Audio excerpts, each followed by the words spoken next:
먼저 죄송한 말씀 드려야 될 게 하나 있는데요. 지난 시간 마치면서 오늘은 미사의 구성에 대한 이야기를 나누기로 했었는데 우리 본당이 코로나19 때문에 중단되었던 모임이나 회합을 6월 1일부터 재개하기로 했습니다. 그렇게 재개하게 되면 매주 세 번째 주 토요일 날 진행했던 신앙 성장을 위한 교류 교육도 재개가 될 것이기 때문에 아쉽지만 오늘 특강이 유튜브 방송으로는 마지막이 될 것 같습니다. 그래서 미사의 구성에 대한 말씀을 드리다 보면 그 내용이 조금 더 길어서 한 번에 끝날 수 없는 내용이기도 하고, 또 미사에 대한 말씀을 드리기 전에 전례력, 전례 주년에 대한 기본적인 이해가 있으시면 미사에 대한 이야기를 나눌 때도 도움이 될 것 같아서 먼저 전례 주년에 대한 이야기를 나누고자 합니다. 6월 셋째 토요일 날 신앙교육 강좌로 이 내용은 계속 이어지니까는요. 관심이 있으신 분들은 셋째 주 토요일 10시 미사 후에 뵙도록 하고, 오늘 유튜브 강의는 이것으로 종료하는 걸로 하겠습니다.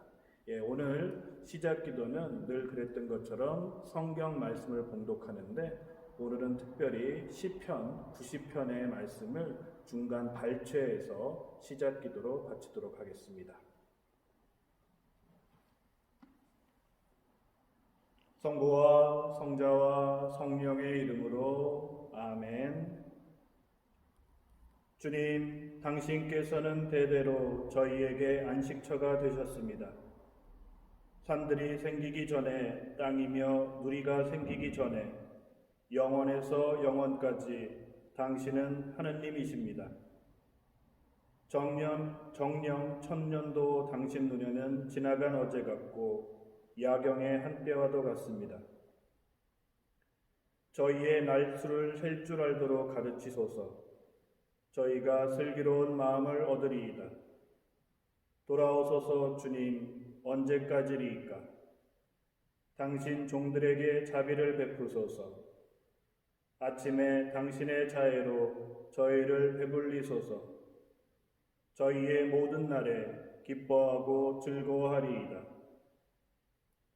당신께서 하신 일이 당신 종들에게 당신의 영광이 그 자손들 위에 드러나게 하소서. 주 저희 하느님의 어디심을 저희 위에 내리소서. 저희 손이 하는 일이 저희에게 잘 되게 하소서. 저희 손이 하는 일이 잘 되게 하소서.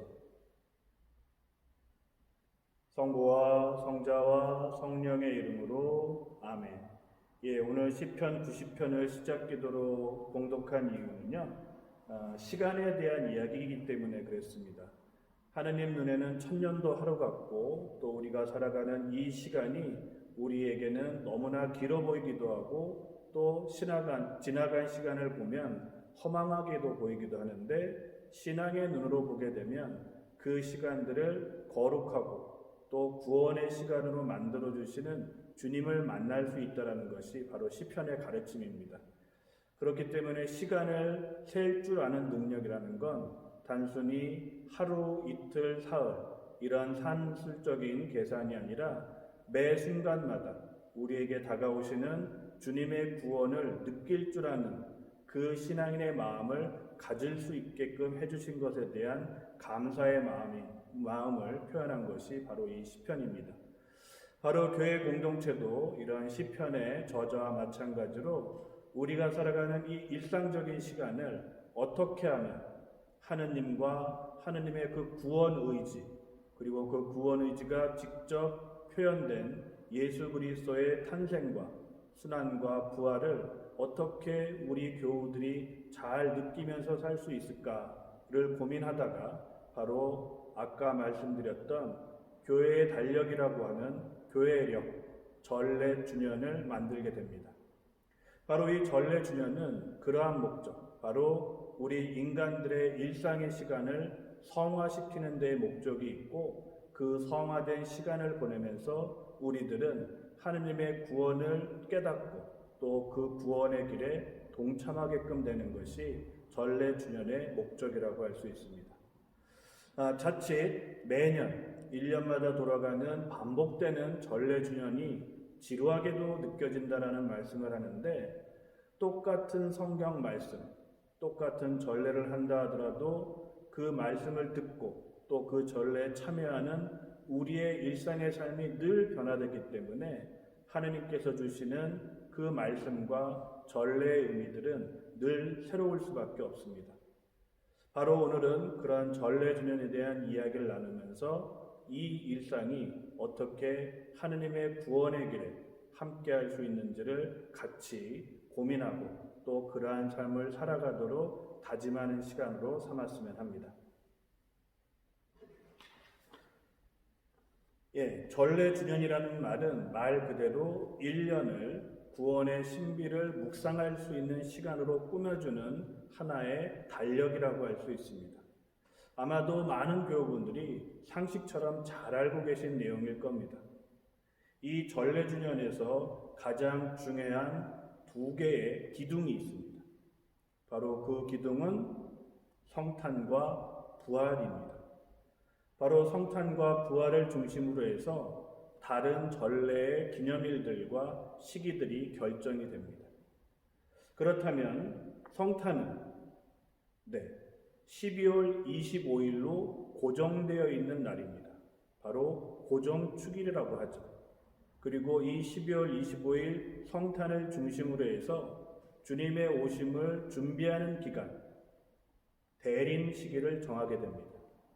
이 대림 시기는 성탄을 중심으로 해서 역으로 거슬러 올라가는데 4개의 주일을 낀 바로 전 4주일이 대림 제1주일이 됩니다.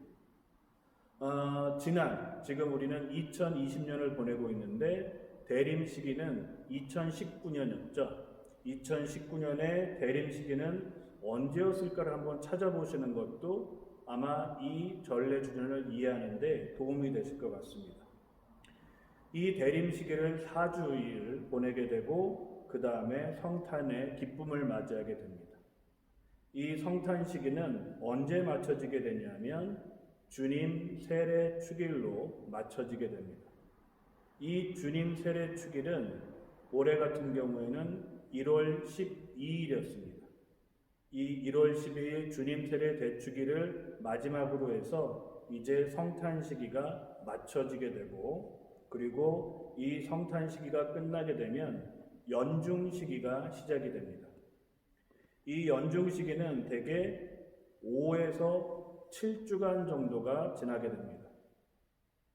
왜냐하면 연중 시기 이후에 다가오는 또 다른 시기가 있기 때문입니다. 바로 사순 시기입니다. 근데 이 사순 시기는 부활 대축일, 아까 전래주년의 중요한 두 가지 기둥이 성탄과 부활이라고 말씀을 드렸는데, 부활의 날짜에 맞춰서 사순 시기의 시작도 결정이 됩니다.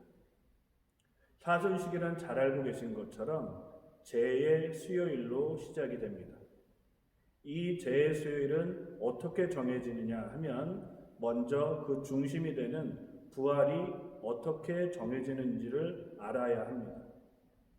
근데 성탄 대축일은 매년 12월 25일 고정축일이라고 말씀을 드렸는데, 부활은 매년 같은 날짜가 아닙니다. 매년 다른 날짜죠. 바로 이동축일입니다. 그럼 그 부활은 어떻게 날짜를 정하느냐 하면, 여러분 우리 24절기 중에 춘분이라는 절기를 아시나요? 24절기 중에 4번째 절기입니다. 이 춘분이 지나고 첫 번째 보름달, 만월 후에 오는 첫 주일이 바로 부활 대축일이 됩니다. 뭐 이렇게 복잡하냐? 아주 간단합니다. 춘분의 의미를 생각해보면 더 쉽죠. 춘분은 겨울에 밤이 길었던 시간이 점점 줄어들고 이제 밤과 낮의 시간이 같아지는 날이 바로 춘분입니다. 이 날은 태양이 적도를 수직으로 비추는 날입니다. 그래서 낮과 밤이 같아지고 그 이후부터는 이제 낮의 시간이 길어집니다. 그래서 봄을 나눈다는 뜻의 춘분이란 말을 쓰죠. 바로 부활 역시 생명에 대한 기쁜 축일이기 때문에 이제 새 생명이 태동하게 되는 춘분을 중심으로 해서, 그리고 첫 번째 보름, 풍성함을 상징하는 그 보름달 이후에 첫 번째 주일을 바로 부활 대축일로 매년 다르게 지정이 되게 됩니다. 올해 같은 경우에는 춘분이 3월 20일이었습니다. 춘분은 매년 3월 21일 전후에 있습니다. 올해 같은 경우에는 3월 20일이 춘분이었고, 아까 말씀드린 것처럼 춘분 이후에 보름달, 만월 이후에 첫 주일이라고 말씀드렸기 때문에, 그러면은 춘분 3월 20일 후에 보름이 언제였는지를 한번 찾아보시면 4월 7일입니다. 4월 7일 이후에 첫 주일이었던 4월 12일이 바로 올해 2020년 부활 대축일이었습니다. 바로 이 대축일, 부활 대축일이 정해지게 되면 거꾸로 다시 올라가서 46일 전, 바로 그날이 제수요일이 됩니다. 왜 46일이냐 하면 사순시계는 대개 말 그대로 40일이라고 하는데, 왜 40일을 거슬러 가는 것이 아니라 46일이냐? 바로 그 안에 들어가 있는 주일, 사순 주일들은 엄밀하게 사순시기에 포함되지 않습니다. 왜냐하면 주일은 그 자체로 주님의 부활을 상징하는 날이기 때문에 사순시기 안에 있다 하더라도 사순시기의 날이 아닌 주일입니다. 그렇기 때문에 6번의 주일을 뺀 나머지 40일이 사순시기의 본래 의미를 갖게 되고, 그래서 부활 대축일을 거슬러 올라서 46일 전인 그 날을 제수요일로 기념하게 되는데, 올해 같은 경우에는 2월 26일이었습니다.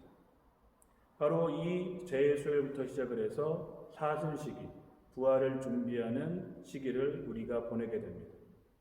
그리고 이 시기를 마치게 되면 우리가 지금 현재 보내고 있는 것처럼 부활 시기를 맞이하게 되는데, 당연히 부활 대축일로 그 날이 시작이 됩니다. 부활 대축일은 50일 동안 기념을 하게 됩니다. 바로 지난주에 우리는 주님 승천 대축일을 기념했고, 오는 주일 5월 31일은 성령 강림 대축일입니다.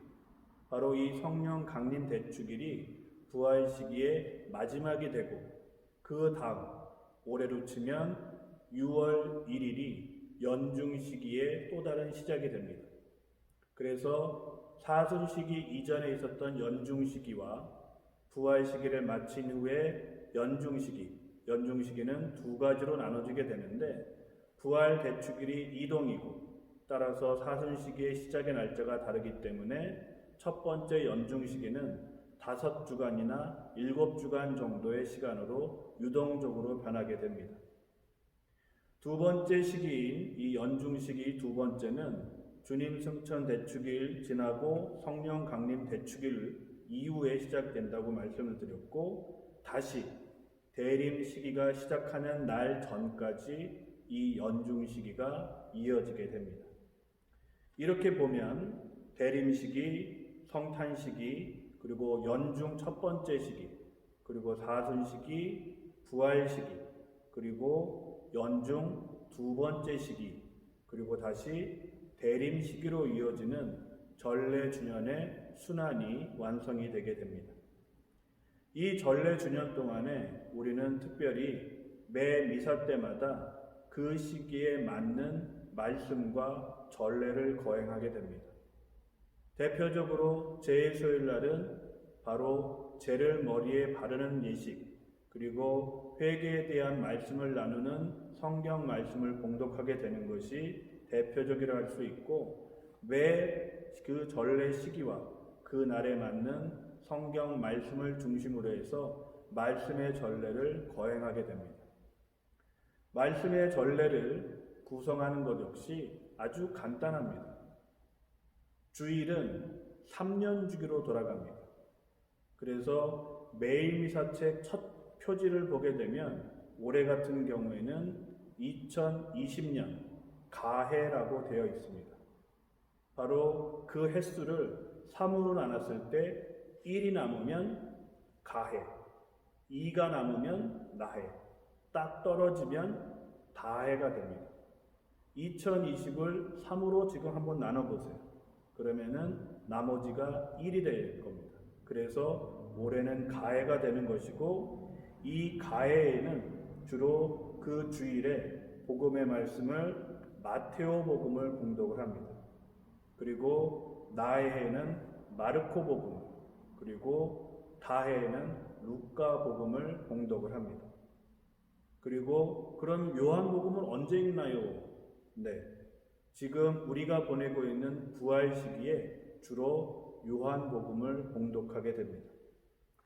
그리고 또 평일 미사는 이 주일의 순환고리와는 다르게 짝수와 홀수회로 나눠져서 성경 말씀을 봉독하게 됩니다. 매일 같은 날, 매년 같은 날에 같은 복음을 봉독하고 짝수와 홀수에 따라서 독서의 말씀이 변화가 되게 됩니다. 이렇게 되게 되면 3년 동안 우리가 매일 미사를 참여하게 되면 성경의 거의 모든 내용을 성경 말씀으로 봉독할 수 있게 됩니다. 바로 교회는 이렇게 전례 주년을 지정을 하고 그 전례 안에서 미사를 봉헌하면서 하느님의 말씀을 봉독함으로써 우리 신앙인들이 자신들이 살아가는 그 하루하루를 하느님의 말씀에 맞춰서 살 수 있게끔, 그리고 그 전례 시기에 정신에 따라서 살 수 있게끔 도와주고, 그로 말미암아 개개인의 성화를 이루고 그 성화가 교회 공동체의 성장, 그리고 이 세상을 하느님의 뜻이 이루어지는 세상으로 만들어주게끔 도와주고 있습니다. 우리는 지금 부활 시기의 마지막 거의 마무리 부분을 보내고 있고, 이제 오는 주일 5월 31일 성령 강림 대축일로 이제 부활 시기는 마치게 됩니다. 성령 강림 대축일은 잘 알고 계신 것처럼 교회가 시작한 날입니다. 바로 승천하시고 하늘나라로 올라가셨던 그 주님께서 너희를 그냥 내버려두지 않겠다라는 약속처럼 성령을 보내주셔서 당신과 함께했던 시간, 당신의 사랑을 다시 깨달을 수 있게 해주시는 성령의 도움으로 교회가 이제는 그분이 하셨던 구원 사업을 이어가게 됩니다. 그렇기 때문에 연중 시기는 아무런 의미가 없는 시기가 아니라 다른 시기와 마찬가지로 우리가 일상의 삶에서 복음을 듣고 또 들은 복음을 믿으며 믿은 복음을 전파해야 하는 가장 중요한 시기라고 할 수도 있습니다.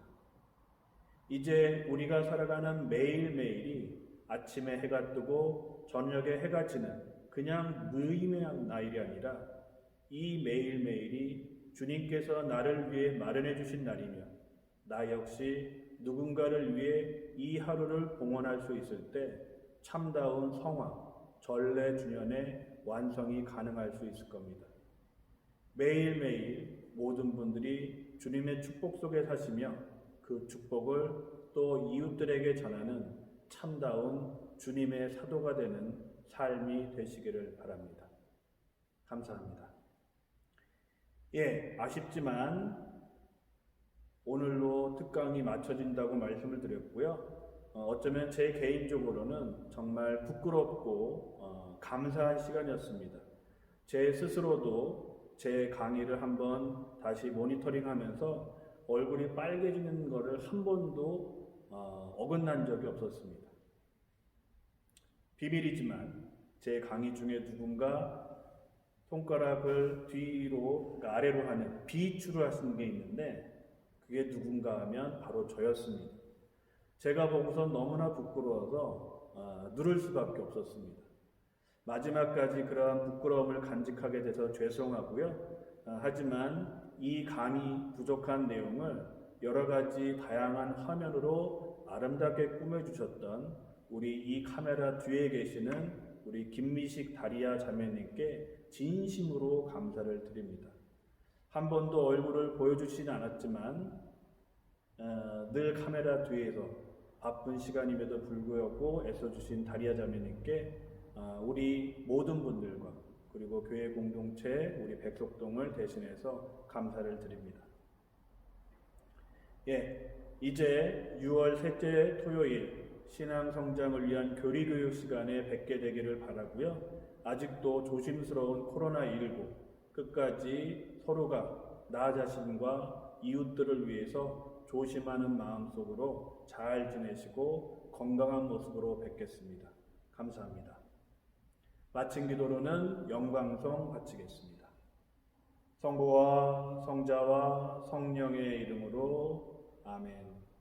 영광이 성부와 성자와 성령께 처음과 같이 이제와 항상 영원히 아멘. 성부와 성자와 성령의 이름으로 아멘.